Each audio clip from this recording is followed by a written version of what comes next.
Nous allons parler d'une fonctionnalité puissante appelée mise à l'échelle automatique d'Amazon EC2.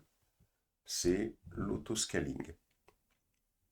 L'autoscaling ou la mise à l'échelle automatique, elle surveille les applications et elle ajuste automatiquement la capacité des applications pour maintenir le niveau de performance requis. En d'autres termes, la mise à l'échelle automatique peut automatiquement ajouter ou supprimer des instances EC2 pour pouvoir garantir le niveau de performance requis. C'est ça la mise à l'échelle automatique.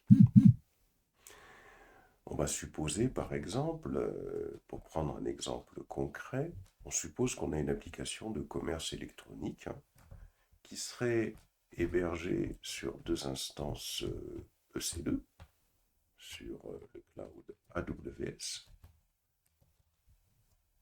derrière un équilibreur de charge. Donc il y a ces deux instances qui hébergent une application de commerce électronique et bien évidemment, il y a des utilisateurs qui vont accéder à cette application de commerce électronique via cet équilibreur de charge. Cet équilibreur de charge, comme on l'a vu, qui va répartir la charge sur les deux instances. Alors on suppose qu'ayant surveillé les performances de cette application, on suppose que cette observation nous a indiqué que l'utilisation du processeur la plupart des jours de la semaine, on suppose que c'est d'environ 60%, et que la plupart des week-ends, elle touche presque 100%.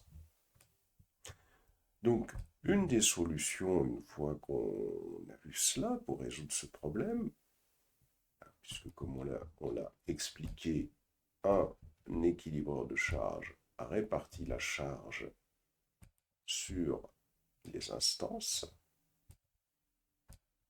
qui sont derrière ici. Et donc, l'une des solutions pour résoudre le problème de cette charge de 100% le week-end, bah, ça va être tout simplement de mettre l'application à l'échelle manuellement. C'est une solution. C'est-à-dire, on se dit, bah tiens, on va créer par exemple un ou des serveurs en plus derrière cet équilibreur de charge afin que, avec la montée en puissance de la demande le week-end, qui entraîne une utilisation du processeur à plus de 100%, eh bien, on va pouvoir faire face. Et lorsque la charge va diminuer, bah, on se dit, bah, tiens, manuellement, on va supprimer les instances qu'on a mis en plus. Alors, c'est vrai que une approche comme celle-là, elle peut résoudre le problème. Le problème, c'est qu'elle comporte des défis.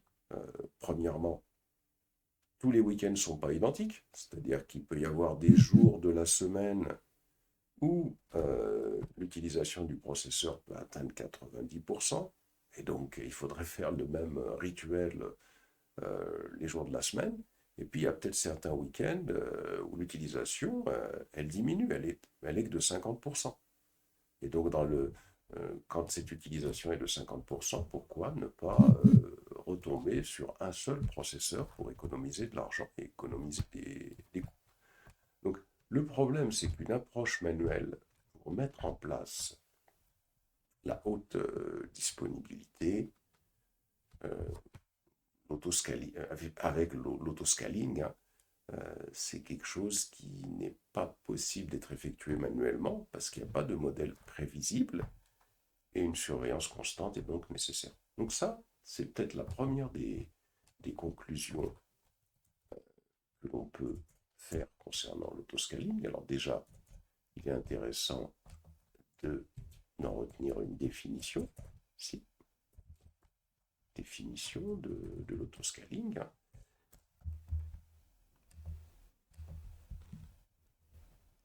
Alors, donc l'autoscaling,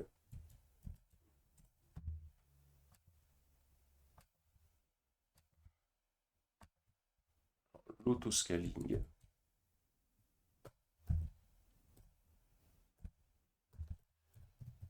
ou la mise à l'échelle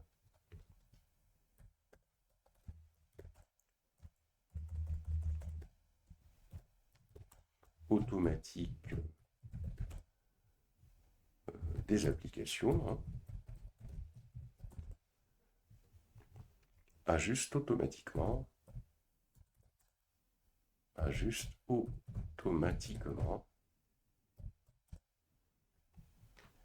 la capacité, hein,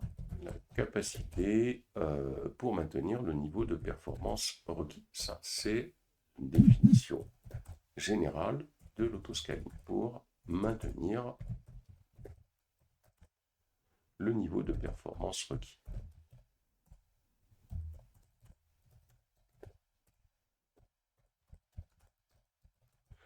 Ça, c'est la définition générale de l'autoscaling. C'est à ça que ça sert l'autoscaling. Ça rentre dans le cadre de la haute disponibilité.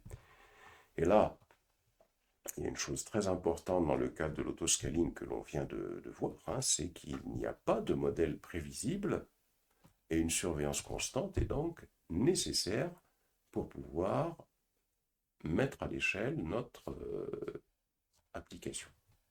Donc ça, c'est très important également à retenir, hein. Il n'y a pas de modèle prévisible et une surveillance constante est donc nécessaire.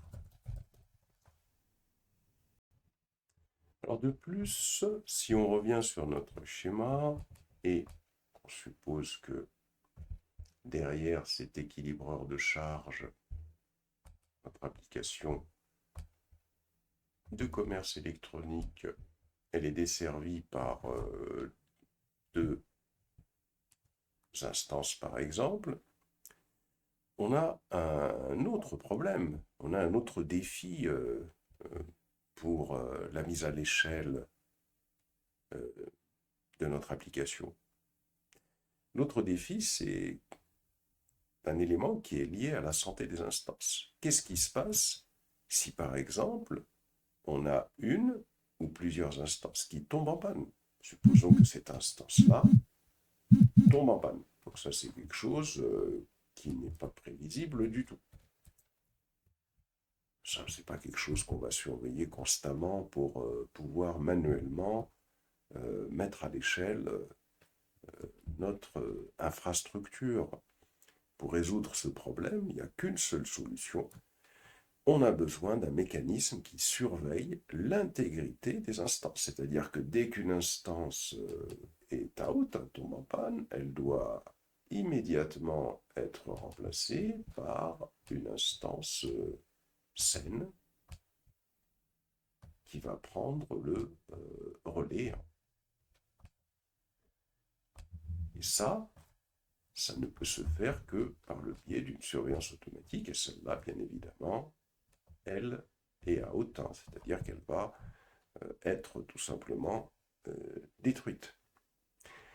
Donc, dans un cadre comme celui-là, on a besoin d'un mécanisme qui surveille l'intégrité des instances et qui nous alerte en cas de problème afin que nous puissions créer une nouvelle instance et l'enregistrer derrière l'équilibreur de charge. Donc ça, c'est également quelque chose d'important à souligner ici. C'est-à-dire qu'on a besoin d'un mécanisme qui surveille l'intégrité des instances et nous alerte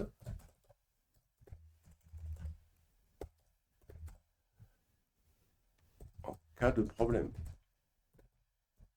Ça, c'est un autre défi également. C'est un autre défi de l'autoscaling. Et le troisième défi que l'on a, c'est l'évolutivité. Parce que, effectivement, dans un cadre comme celui qui est représenté ici, on a des instances qui sont derrière un équilibreur de charge, mais que derrière une seule zone de disponibilité. Alors, généralement, nous, les applications que l'on met en place, ça doit être des applications qui doivent exister dans plusieurs zones de disponibilité. On peut imaginer que l'on a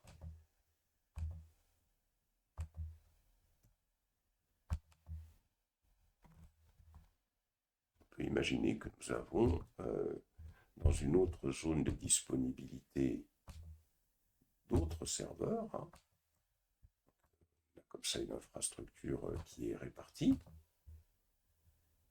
Et à partir de là, donc, il faut surveiller le système de manière globale. On a vu que sur AWS, on peut avoir plusieurs zones de disponibilité, surtout les autres clouds également.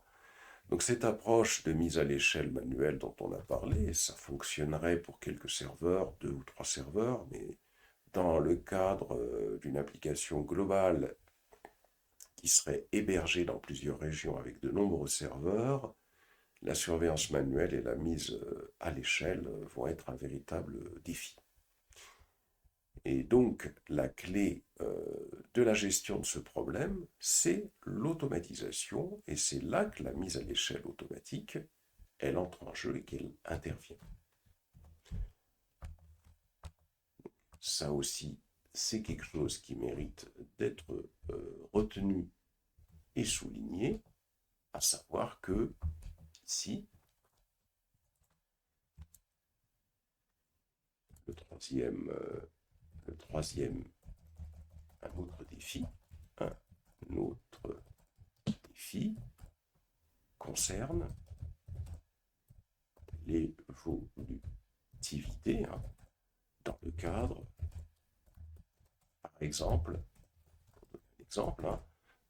d'une infrastructure répartie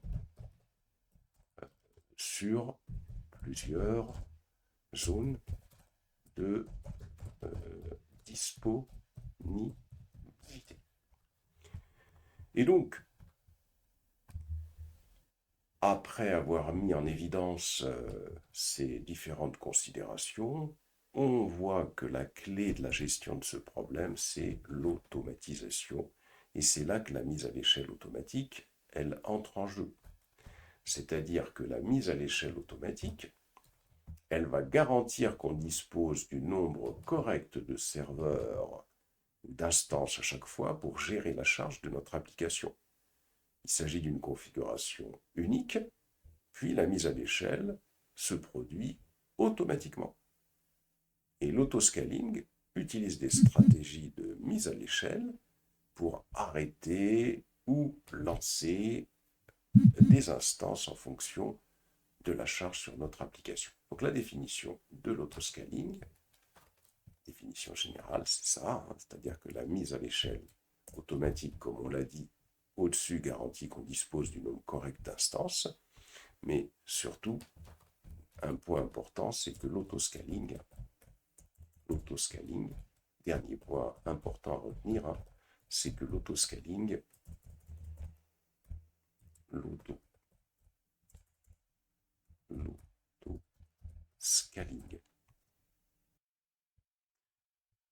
utilise des stratégies de mise à l'échelle, pour lancer ou arrêter des instances en fonction de la charge sur notre application. Application qui peut être n'importe quel type d'application, qu'elle soit une application à destination des clients, ou ça peut être une application à destination du maintien d'un système comme un DNS ou comme n'importe quel autre type de service. Alors, ce qui est important maintenant, c'est de voir c'est quoi une stratégie de mise à l'échelle. Une stratégie de mise à l'échelle, c'est quoi exactement? Eh bien, une stratégie de mise à l'échelle, c'est une configuration qui va être utilisée pour pouvoir mettre à l'échelle automatiquement, ou en d'autres termes, ajuster automatiquement le nombre d'instances EC2 pour notre application. Donc une stratégie de mise à l'échelle, ça c'est important de retenir les définitions. Une stratégie de mise à l'échelle, c'est une configuration, qui va être utilisée pour mettre à l'échelle automatiquement, bien sûr,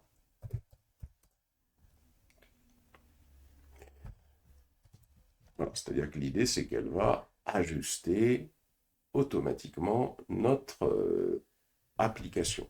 Donc elle va mettre à l'échelle automatiquement tout simplement notre application. Alors comment elle fait ça? Tout simplement en ajustant le nombre d'instances EC2, tout simplement. Et c'est ça, c'est-à-dire qu'elle va tout simplement ajuster le nombre d'instances EC2. Les stratégies de mise à l'échelle, si, automatiquement, pour décider automatiquement du nombre d'instances à rajouter, eh bien, il va falloir que ces stratégies suivent des métriques. C'est-à-dire que l'idée, c'est qu'on va suivre une métrique, on va se dire, bah, tiens, lorsque le réseau ou la CPU ou l'utilisation du disque atteindront telle valeur de seuil, alors il faudra agir. C'est-à-dire que l'idée, c'est qu'il va falloir attribuer des valeurs de seuil à chacune des mesures concernant la CPU, la mémoire centrale, le réseau. Et lorsque ce seuil va être atteint, eh ben, l'activité de mise à l'échelle va être effectuée. Alors d'ailleurs, il existe deux termes qui sont couramment employés avec la mise à l'échelle automatique. On peut soit évoluer vers l'avant, c'est-à-dire que l'objectif, c'est que cette mise à l'échelle va rajouter des instances en plus, soit on peut évoluer vers l'arrière, c'est-à-dire qu'on peut diminuer le nombre d'instances qui vont être mises en place en parallèle parce que la charge va diminuer. Donc ça, c'est également un point à retenir ici, à savoir que la mise à l'échelle, elle va suivre des métriques. La mise à l'échelle va suivre des métriques. Des métriques, à savoir le taux d'utilisation de la CPU, le taux d'utilisation de la mémoire, le taux d'utilisation du disque, le taux d'utilisation du réseau, etc. Et bien sûr, on doit définir des seuils qui, lorsqu'ils sont atteints, eh bien, la mise à l'échelle automatique va se produire.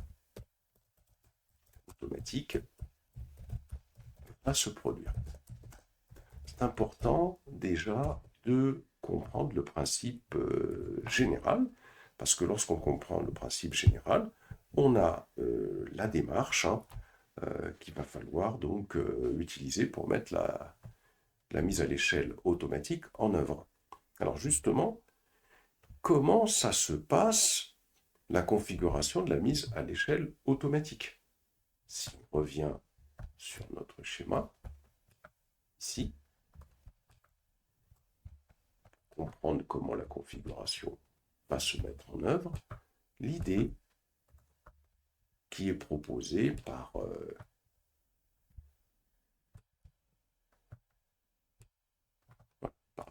AWS, c'est tout simplement de créer un groupe de mise à l'échelle automatique. L'idée, c'est ça. C'est-à-dire qu'on crée ce qu'on appelle un groupe de mise à l'échelle automatique. Et ce groupe de mise à l'échelle automatique, c'est quoi? C'est tout simplement un ensemble d'instances, EC2. On crée un groupe de mise à l'échelle automatique avec un ensemble d'instances EC2 que l'on va prédéfinir à l'intérieur, peut être 2, 3, 4, etc. Et un groupe de mise à l'échelle automatique, c'est simplement un ensemble d'instances EC2 qui vont être traitées comme une unité logique unique à des fins de mise à l'échelle et de gestion. Supposons qu'on configure la mise à l'échelle automatique, par exemple, en fonction de l'utilisation du processeur, par exemple. Puisque généralement, comme on l'a dit tout à l'heure, hein, il faut se baser sur le suivi de métriques hein, pour mettre en place la configuration de la mise à l'échelle automatique. Donc on va avoir l'utilisation du processeur qui va être calculé pour l'ensemble du groupe d'instances C2, et ce groupe est appelé groupe de mise à l'échelle automatique. Lors de la création d'un groupe de mise à l'échelle automatique, on va définir ce qu'on appelle la capacité souhaitée. Qu'est-ce que c'est que la capacité souhaitée? On va se dire au départ, moi, ma capacité souhaitée, c'est 2 instances. C'est ça ma capacité souhaitée. C'est-à-dire, je veux que ce groupe de mise à l'échelle automatique, je veux qu'il commence avec 2 instances. Mais je dois définir également la capacité minimale. Ça veut dire, je vais dire, bah tiens, quand il n'y a pas une forte charge, bah, après tout, mon application, elle peut fonctionner avec une seule instance. Donc la capacité minimale, ça va être une instance. Donc je dois définir la capacité minimale. Et je dois définir la capacité maximale. Ça veut dire que lorsqu'il y a une forte charge, eh bien, je souhaite que mon application puisse fonctionner sur 5 instances. Donc c'est très important de comprendre que dans un groupe de mise à l'échelle automatique, on doit définir tous ces paramètres, on doit définir la capacité souhaitée, qui est la taille initiale du groupe qui correspond au nombre d'instances avec lesquelles notre groupe de mise à l'échelle automatique va commencer. Donc, par conséquent, si par exemple on crée un groupe de mise à l'échelle automatique avec une capacité souhaitée de 4, c'est possible, hein. Donc notre groupe aura initialement 4 instances. Et cette capacité souhaitée, c'est également le nombre d'instances en cours d'exécution à tout moment. Et en définissant la capacité minimale et maximale, on pourra donc s'assurer que le nombre d'instances de notre groupe de mise à l'échelle automatique ne dépasse jamais ces valeurs. Donc si on définit par exemple une capacité maximale à 5, 5 ne sera jamais dépassé. Et si on définit une capacité minimale à 2, donc ça veut dire que 2 ne sera jamais dépassé. Et donc on a le groupe de mise à l'échelle automatique qui va commencer d'abord par le nombre d'instances qu'on définit comme capacité souhaitée. Donc si on a dit que la capacité souhaitée c'est 4, donc il commencera avec 4. Et les activités de mise à l'échelle modifient cette capacité souhaitée, hein, qui était de 4 au préalable. Et la montée en puissance, elle augmente donc la capacité souhaitée, tandis que la mise à l'échelle la réduit. On a ce qu'on appelle la montée en puissance qui augmente la capacité, et on a la mise à l'échelle qui la réduit. Mais la capacité souhaitée est toujours maintenue entre les valeurs de capacité minimale et maximale. Donc ça, c'est très important de retenir hein, ces principes, à savoir donc qu'est-ce que c'est qu'un groupe de mise à l'échelle automatique. Un groupe, donc, en ce qui concerne la configuration, hein, donc configuration, puisque nous parlons de la configuration de la mise à l'échelle automatique, échelle automatique. Donc là, ce qu'il faut retenir, en ce qui concerne la configuration de la mise à l'échelle automatique, c'est que un groupe de mise à l'échelle automatique, c'est un ensemble d'instances EC2 qui sont traitées comme une unité logique. une unité logique unique. À des fins, bien évidemment, de mise à l'échelle et de gestion. Et bien sûr, on vient de voir on doit définir plusieurs paramètres. On doit définir ce qu'on appelle la capacité. Il y a bien d'autres paramètres, mais les essentiels. La capacité souhaitée, la capacité minimale et la capacité maximale. Pour bien comprendre ces choses-là, on va les repréciser. Donc, on va supposer que, bien comprendre les choses, on suppose par exemple qu'on crée un groupe de mise à l'échelle automatique avec la capacité qui serait définie sur 2 instances au départ, que la capacité minimale soit définie sur 1 et la capacité maximale sur 5. Alors ce qui va se passer, c'est que notre groupe de mise à l'échelle, quand il va commencer à fonctionner, il fonctionnera avec 2 instances, c'est la capacité souhaitée.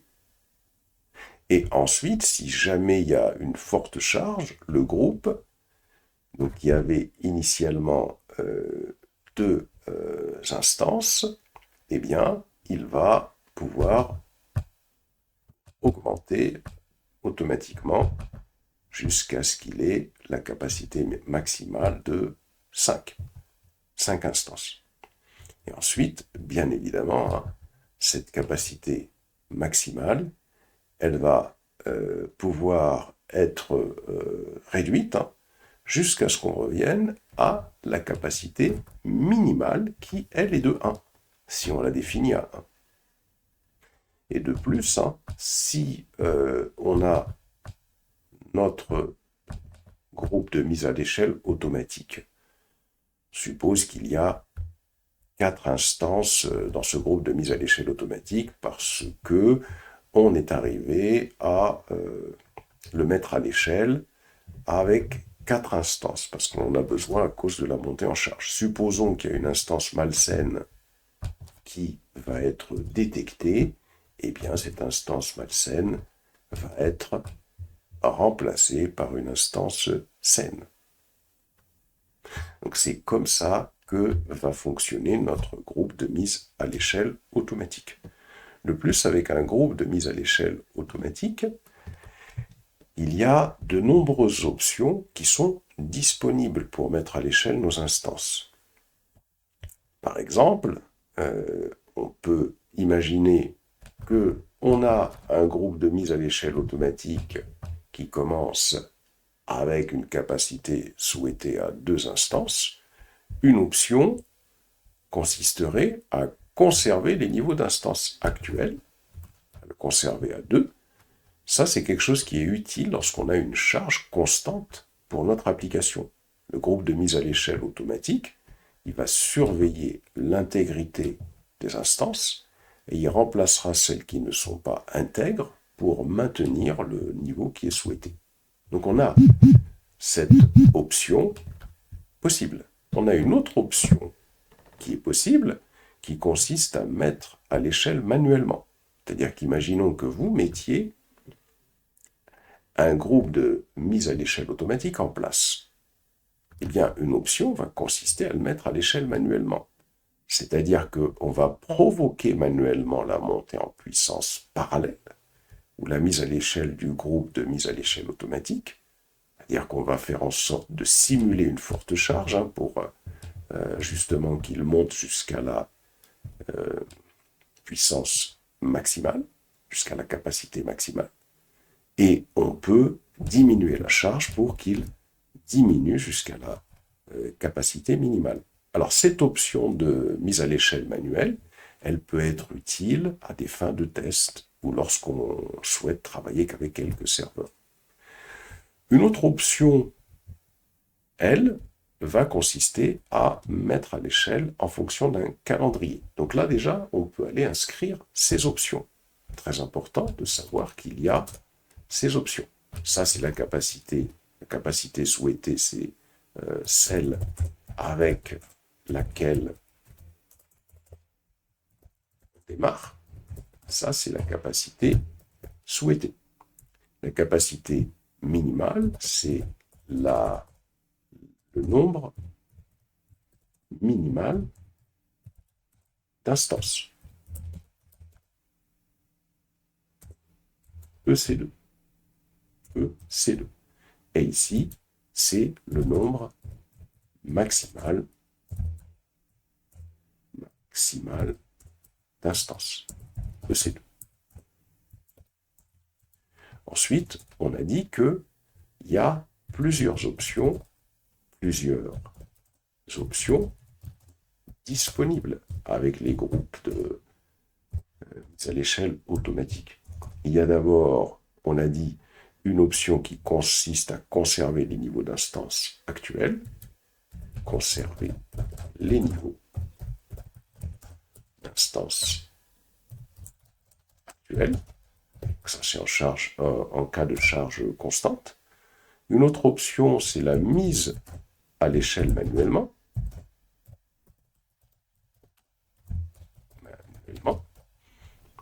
Donc ici, ça c'est à des fins de test.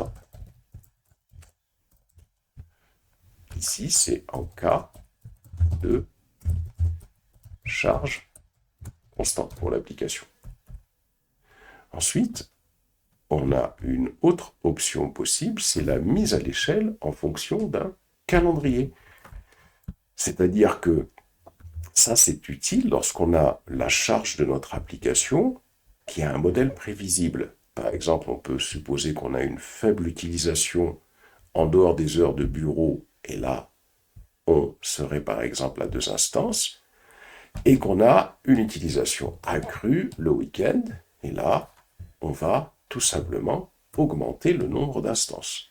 Dans des situations comme celle-là, ça veut dire que la mise à l'échelle automatique peut ajouter ou supprimer des instances en fonction d'une planification. C'est une autre option possible. Donc ici, c'est la mise à l'échelle. On peut avoir la mise à l'échelle en fonction d'un calendrier.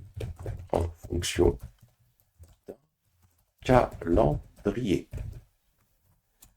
Une autre option, c'est en fonction de la demande. C'est-à-dire que si je reviens ici sur mon schéma, donc on a une autre option, c'est en fonction de la demande. Et là, c'est appelé mise à l'échelle dynamique, c'est-à-dire qu'on a un groupe autoscaling, notre groupe autoscaling qui va surveiller l'utilisation des instances et qui monte en puissance parallèle en fonction des alarmes qu'on configure. Donc là, c'est vraiment automatique. Les métriques sont surveillées et à partir de là, on va avoir une montée en puissance qui va s'effectuer de manière entièrement automatisée. Donc ici, c'est la mise à l'échelle,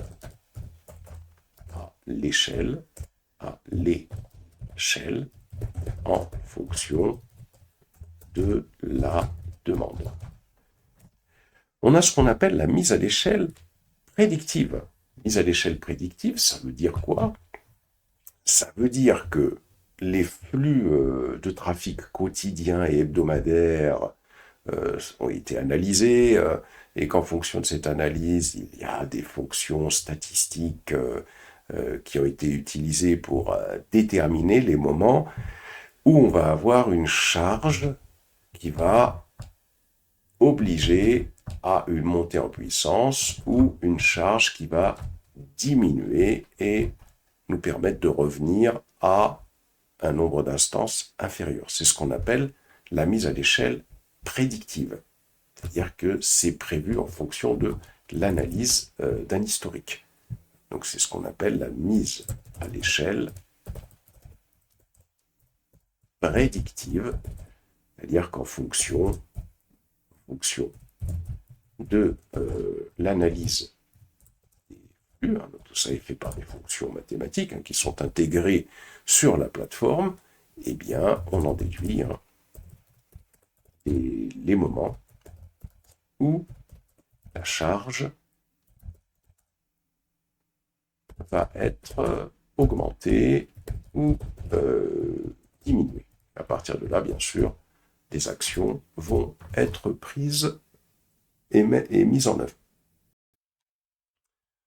Donc, ceci étant dit, donc un groupe de mise à l'échelle automatique, il peut lancer des instances à la demande et des instances ponctuelles. Alors il faut savoir que sur AWS et sur Azure d'ailleurs, il y a ce qu'on appelle des instances spot qui sont facilement disponibles. Ce sont des instances spot, ce sont des instances disponibles à un coût inférieur au coût à la demande.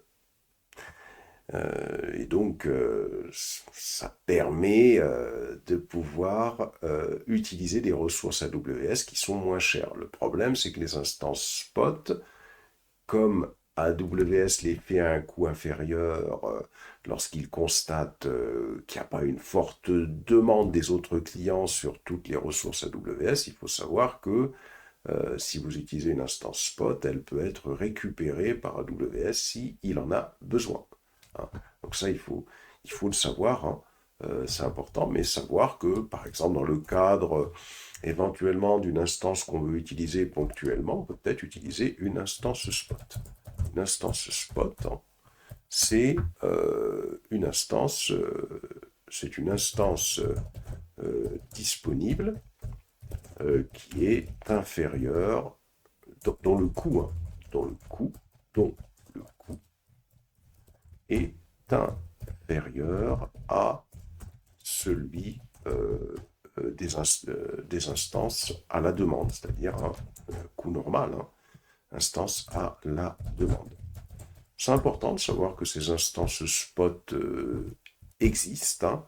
Il y a toujours une petite case à cocher quelque part quand on crée une ressource sur AWS qui vous demande si vous voulez utiliser une instance spot. À partir de l'instant où le fait qu'on récupère cette instance ne soit pas trop dommageable pour ce qu'on met en place, surtout quand on veut tester, bon, c'est pas important.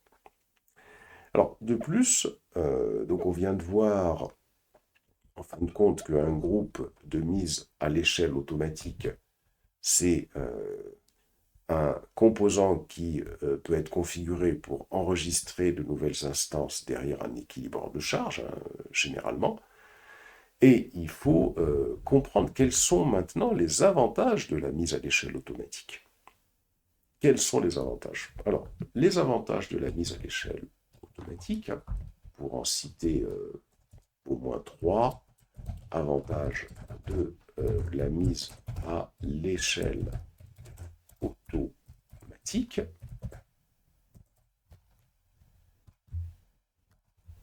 Alors, ces avantages,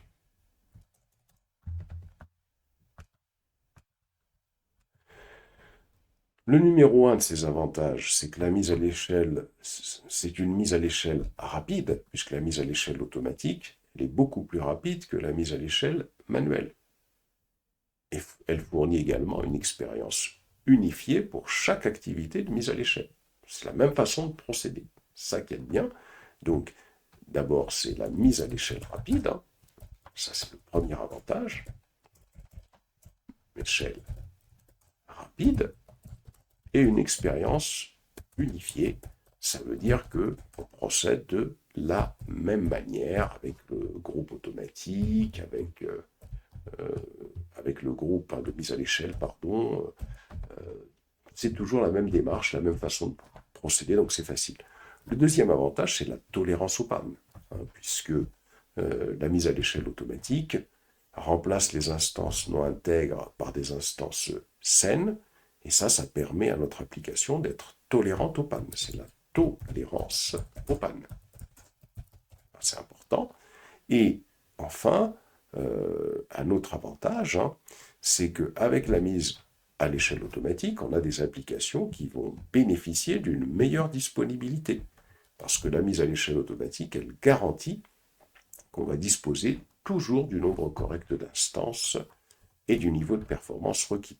Donc, c'est la meilleure disponibilité des applications et de nos applications. Et enfin, la mise à l'échelle automatique, hein, on l'a vu ici, puisque on peut soit augmenter les instances, soit les diminuer cette mise à l'échelle automatique, hein, elle permet de garder le contrôle des coûts, parce qu'on dispose toujours du bon nombre d'instances afin de ne pas être sous-provisionné ou sur-provisionné. Ça nous permet de garder le contrôle des coûts.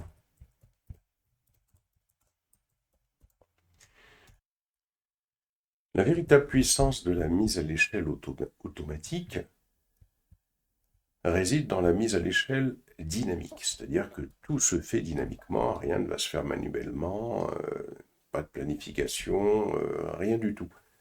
C'est-à-dire que là, la mise à l'échelle dynamique, elle ajuste automatiquement la capacité du groupe de mise à l'échelle automatique en fonction des modifications du trafic. C'est-à-dire qu'il y a deux choses que permet de faire la mise à l'échelle dynamique, hein. Elle permet de définir des stratégies de mise à l'échelle pour monter en puissance ou pour aller vers l'échelle automatiquement selon les besoins. La mise à l'échelle, c'est le processus de suppression d'instances. Supposons que on est monté en puissance comme ceci.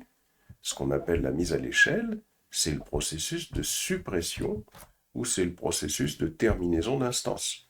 Tandis que la montée en puissance parallèle, c'est le processus d'ajout ou de lancement de nouvelles instances. Et donc, dans cette mise à l'échelle dynamique, il existe 3 types de stratégies de mise à l'échelle dynamique qu'on va passer en revue. Il y a la mise à l'échelle du suivi cible, il y a la mise à l'échelle simple et la mise à l'échelle par étape. Et on va en parler sur le schéma dans quelques instants, mais il est très important de retenir la chose suivante, c'est qu'il existe 3 types de stratégies de mise à l'échelle dynamique. Il y a ce qu'on appelle la mise à l'échelle du suivi cible, on va en parler dans quelques instants sur le schéma, pour mieux comprendre. La mise à l'échelle simple,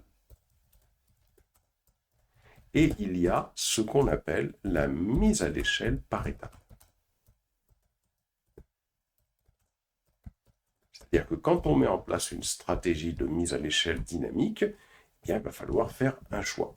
Alors, je reviens sur le schéma. Alors, supposons que l'on part, par exemple, avec un groupe de mise à l'échelle qui aurait une capacité souhaitée de 2 instances. Alors, qu'est-ce qu'on appelle la mise à l'échelle du suivi cible? La mise à l'échelle du suivi cible, elle permet d'ajuster la capacité de notre groupe de mise à l'échelle automatique en fonction d'une métrique. Et il y a un service sur AWS qui suit les métriques qui s'appelle CloudWatch. CloudWatch, c'est un service que l'on peut installer sur AWS, CloudWatch, et ce service, CloudWatch, ce service, il va permettre en quelque sorte de surveiller les métriques. Il va les collecter, ces métriques. Et de plus, comme on était en train d'expliquer ce que c'est que la mise à l'échelle du suivi cible, donc les capacités de notre groupe de mise à l'échelle vont être mises à l'échelle automatiquement en fonction d'une métrique CloudWatch, donc il faut que ce service soit mis en œuvre pour surveiller les métriques, et en fonction d'une valeur cible configurée. Alors CloudWatch, nous, comme je viens de l'expliquer, c'est le service de surveillance d'AWS. Ainsi, par exemple, on va pouvoir avoir une politique de suivi cible qui va suivre l'utilisation moyenne du processeur du groupe et la maintient à 50%. Très clairement, qu'est-ce que ça signifie? Ça veut dire que si je viens ici, supposons que l'on mette en place dans ce groupe de mise à l'échelle automatique, je suppose que je mets en place, comme on vient de l'expliquer maintenant, une stratégie de mise à l'échelle du suivi cible. Stratégie de mise à l'échelle du suivi cible. Qu'est-ce que ça signifie? Ça signifie que dans ce groupe de mise à l'échelle automatique, je pourrais configurer la chose suivante. Par exemple, je vais dire, lors de ma configuration, que je vais suivre l'utilisation moyenne du processeur et je souhaite la maintenir à 50%. Donc je suis l'utilisation moyenne du processeur et je la maintiens à 50%. Alors, qu'est-ce que ça signifie ça? Ben, ça signifie que, par exemple ici, j'ai deux instances. J'en ai deux. Et je constate que pour l'ensemble du groupe, j'ai le processeur qui va être utilisé à 60% de ses capacités de l'ensemble du groupe. Donc pas de problème, j'ai CloudWatch qui suit l'utilisation du processeur par le groupe de mise à l'échelle automatique, hein, et il constate que les instances ne souffrent pas par rapport à ce seuil que j'ai indiqué.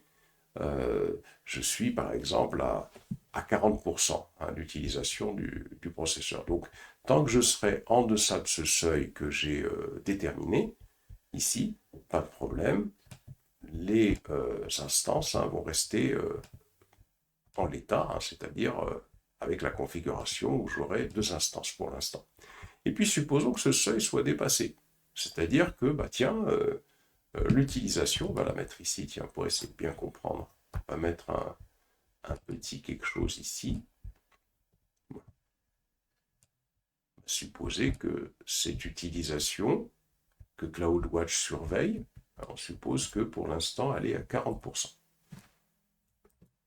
CloudWatch surveille l'utilisation du processeur par l'ensemble des instances, hein, et il constate que globalement, on est à 40% de l'utilisation. Donc, pas de problème, on continue puisque le seuil de 50% n'est pas dépassé. Par contre, s'il constate que ce seuil est dépassé, c'est-à-dire supposons qu'il est dépassé et qu'il arrive à 60%, ce seuil, l'utilisation du processeur. CloudWatch le constate, ce service de monitoring, et qu'est-ce qui va se passer? Eh bien, il va déclencher, le groupe de mise à l'échelle automatique va déclencher l'utilisation d'une instance en plus. Mais supposons que cette instance en plus est configurée et que on arrive, CloudWatch, lorsqu'il va récupérer des métriques, il va constater que l'utilisation du processeur par l'ensemble du groupe n'est que de 55%. Donc on est toujours au-delà de 50%. Donc ça veut dire que le fait d'avoir instancié, d'avoir ajouté une autre instance n'est pas suffisant. Donc il faut qu'il en rajoute deux.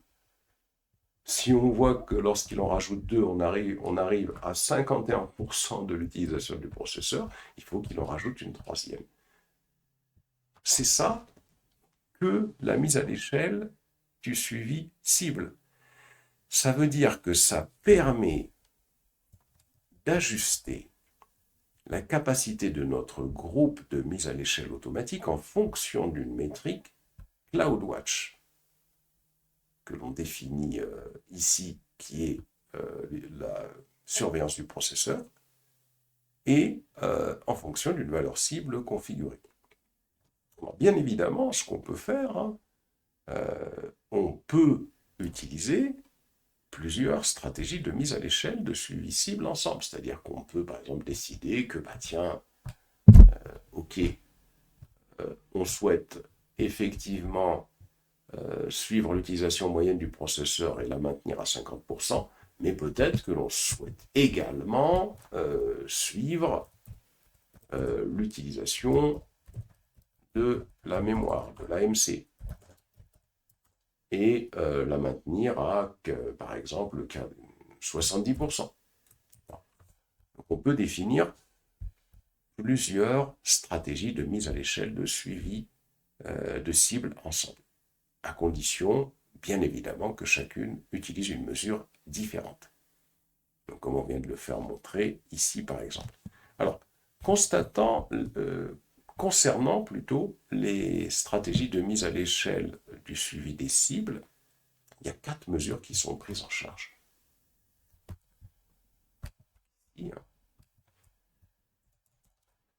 Alors, on peut déjà expliquer ce que c'est que la mise à l'échelle du suivi cible. Donc, la mise à l'échelle du suivi cible permet d'ajuster la capacité de notre groupe,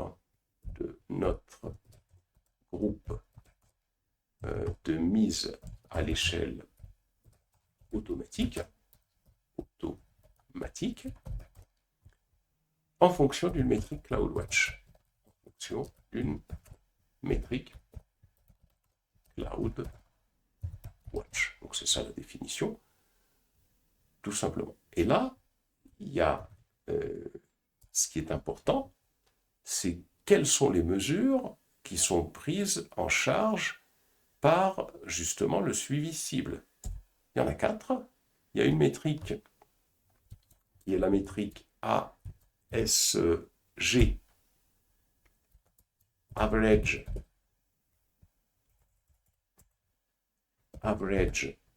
CPU, utilisation. Donc là, comme son nom l'indique, c'est l'utilisation moyenne du processeur du groupe de mise à l'échelle automatique. Donc ça, c'est l'utilisation moyenne du processeur du groupe de mise à l'échelle automatique. Donc ça, c'est la première métrique qui peut être suivie lorsqu'on utilise la mise à l'échelle du suivi cible. Une deuxième métrique, c'est la métrique ALB,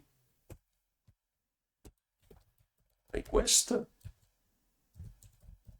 compte per target.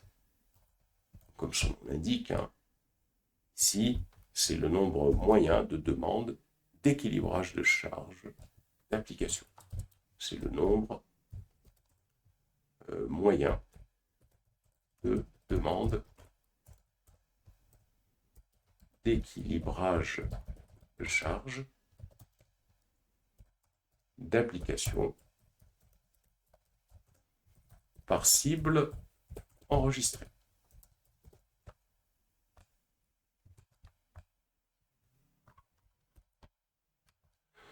On a une autre métrique qui est la métrique ASG, Average Network In.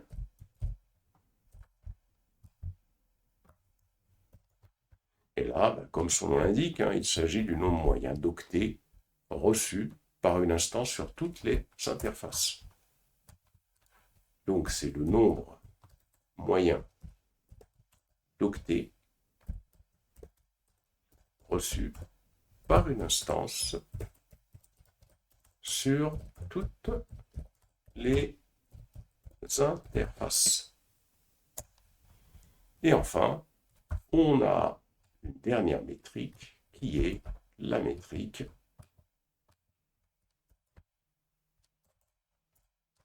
out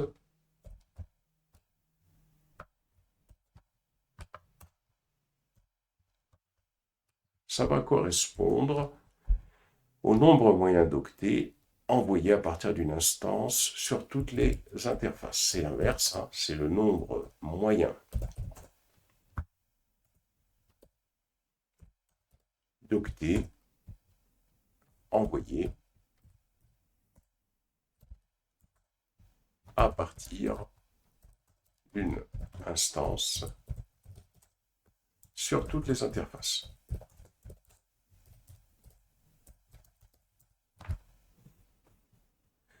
Et donc, voilà un petit peu comment fonctionne la stratégie de mise à l'échelle cible, hein. On a vu hein, tout à l'heure, hein, dans le cadre qui nous occupe ici, hein, lorsque on souhaitait maintenir le processeur à 60% de ses capacités, dans le groupe de mise à l'échelle automatique, on a vu que le type de métrique qui va être surveillé par CloudWatch et la valeur cible, c'est 60% de la capacité du processeur, et 50%, hein, comme ici. Et comme on peut le constater, cette stratégie qui est définie, on n'inclut pas d'action spécifique de montée en puissance ou de montée en charge. C'est-à-dire qu'à aucun moment, quand on utilise les stratégies de mise à l'échelle de suivi cible, on dit que si, par exemple, le processeur est utilisé à plus de 50% de ses capacités, alors on souhaite ajouter 1, 2 ou 3 instances. Ça, c'est pas dit du tout, hein. On dit simplement qu'il ne faut pas qu'il dépasse tel pourcentage et qu'à partir de là, il faut appliquer les actions pour pouvoir ramener cette capacité en delà du seuil. Et dans un cadre comme celui-là, dans un cadre comme l'utilisation de la stratégie de mise à l'échelle du suivi cible, AWS, il effectuera automatiquement la mise à l'échelle hein, selon les besoins pour maintenir le processeur moyen du groupe à la valeur indéfinie ici, 50%. Voilà pour l'explication de ce que c'est que ce type de stratégie-là. Il y en a un autre hein, dont on va parler maintenant, c'est la stratégie de mise à l'échelle simple. Alors, la stratégie de mise à l'échelle simple, c'est une stratégie qui permet d'augmenter ou de diminuer la capacité du groupe en fonction d'un seul ajustement de mise à l'échelle.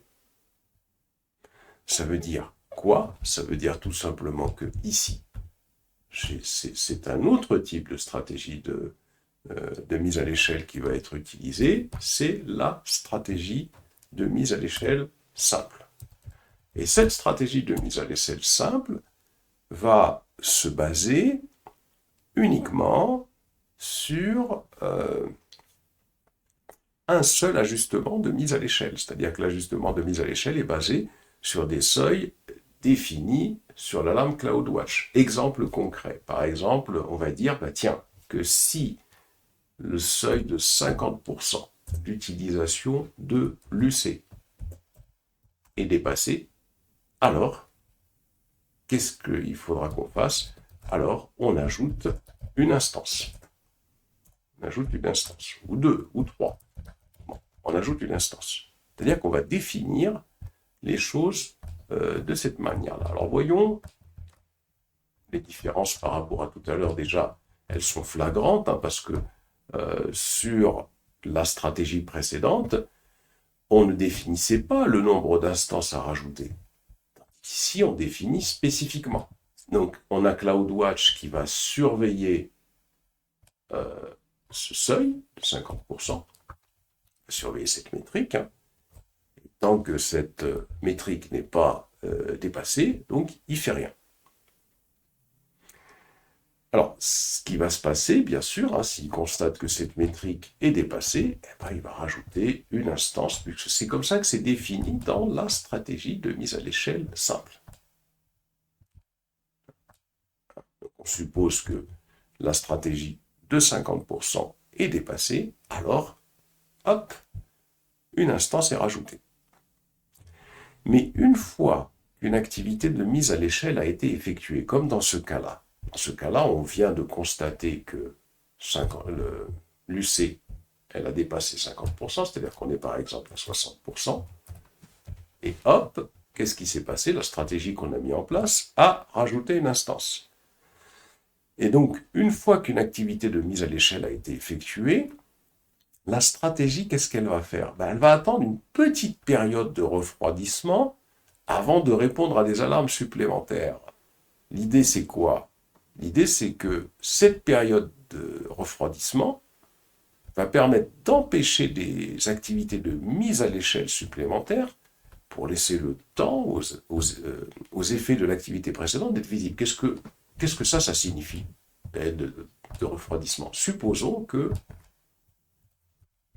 on a mis en place une stratégie de mise à l'échelle simple dans laquelle on spécifie que lorsque le seuil de l'UC dépasse les 50% d'utilisation, alors on va ajouter l'instance. On suppose que ça dépasse et qu'on est arrivé à 60%.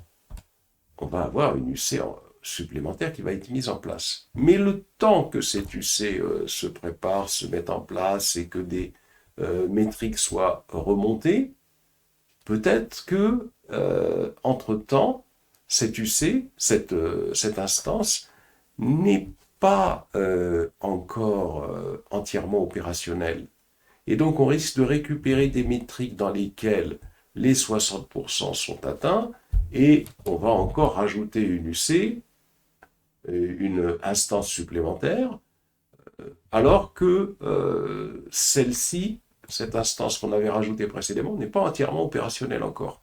Et donc, on n'a peut-être pas remonté de bonnes métriques. Donc, il faut laisser le temps à cette instance de se mettre en place pour pouvoir répondre à des alarmes supplémentaires.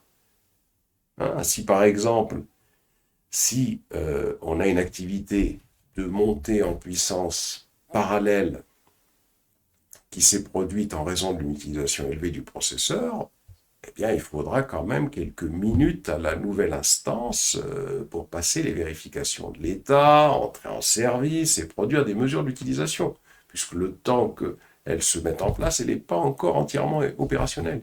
Et donc, il peut s'écouler quelques minutes avant de voir les effets de cette mise à l'échelle que l'on vient juste d'effectuer. Il faut attendre quelques minutes pour s'assurer, tiens, au bout de quelques minutes, on constate qu'on est peut-être descendu à 30%. Et donc là, on va pouvoir répondre à des alarmes supplémentaires. Mais ça, c'est dangereux également, parce que d'un autre côté, ces périodes de refroidissement, pendant lesquelles on ne répond pas à des alarmes supplémentaires, parce que soi-disant, on attend que cette nouvelle instance que l'on a mis en place puisse être opérationnelle. D'un autre côté, ces périodes de refroidissement, elles peuvent également être limitatives, car il peut y avoir des situations où on a plusieurs activités de mise à l'échelle qui peuvent être nécessaires dans une très courte période, mais la période de refroidissement l'empêche. On peut imaginer, que effectivement, il y a eu, par exemple, 60% d'utilisation de l'UC, alors on était comme ça, et puis que la stratégie mise en place a imposé la création d'une instance supplémentaire, et que tout d'un coup, on constate que ici, CloudWatch constate qu'on arrive à 90% ou 80% de l'utilisation de l'UC. Alors, il ne fait rien parce qu'il y a la période de refroidissement, il n'y a rien qui va se faire parce qu'il y a une période de refroidissement où on se dit on va attendre que cette instance EC2 soit entièrement opérationnelle, qu'on ait vérifié son état, qu'elle puisse remonter des métriques, etc., et qu'elle se mette en place pour peut-être diminuer donc le montant d'utilisation de l'unité centrale. Mais peut-être que entre-temps, il aurait fallu répondre à cette forte charge en mettant en place une autre instance, parce qu'il n'est pas dit, mais alors du tout, que lorsque cette instance deviendra opérationnelle, on descende en deçà des 50%. Peut-être que quand elle deviendra opérationnelle, on sera peut-être à 55%. Et donc, il aurait fallu, pendant cette période de refroidissement, mettre une instance supplémentaire en place. Donc, ça peut être un inconvénient. Alors, par défaut, hein, la période de refroidissement est de 300 secondes, mais on peut la régler à partir de 0 secondes. Et donc, voilà un peu comment fonctionne ce type de stratégie de mise à l'échelle qu'on appelle stratégie de mise à l'échelle simple. Donc, concernant les stratégies de mise à l'échelle existantes, il y a celle qu'on vient de décrire, la mise à l'échelle simple, ou le simple scaling, qui permet d'ajuster manuellement le nombre d'instances ou de ressources en fonction des besoins actuels, offrant une approche directe mais nécessitant une intervention humaine pour surveiller et ajuster en fonction de la charge. Le deuxième type de mise à l'échelle qui existe, c'est la mise à l'échelle du suivi cible, le Target Tracking Scaling, qui automatise le dimensionnement des ressources en fonction de métriques spécifiques telles que l'utilisation CPU ou la charge réseau. Donc là, il va falloir utiliser un outil de monitoring comme CloudWatch qui est proposé par AWS pour que CloudWatch surveille ces métriques et que la mise à l'échelle cible puisse se déclencher en maintenant donc les cibles prédéfinies pour assurer des performances optimales sans surprovisionnement ou sous-provisionnement. Donc cette mise à l'échelle du suivi cible, elle utilise un outil de monitoring comme CloudWatch qui lui va être chargé de surveiller comment les ressources sont utilisées par les cibles prédéfinies. Et en fonction de seuils qui auront été définis, eh bien, la mise à l'échelle va se déclencher. Il y a enfin la mise à l'échelle par étapes, le step scaling, qui modifie la capacité des ressources en fonction des seuils de déclenchement prédéfinis, permettant une adaptation graduelle en ajoutant ou en supprimant des instances en fonction de la charge, offrant une flexibilité tout en réduisant la surcharge des ressources. Alors, la différence entre la mise à l'échelle par étapes et la mise à l'échelle simple, c'est que là, on y va progressivement. Ici, on va définir, par exemple, se dire que si le processeur dépasse plus de 80% d'utilisation, il faudra instancier, il faudra une instance en plus, mais si il va au-delà de 90%, il en faudra deux. C'est pour ça qu'on parle de mise à l'échelle par étape. Bon. Maintenant, pour pouvoir comprendre tous les aspects dont on vient de parler, on va passer à la pratique.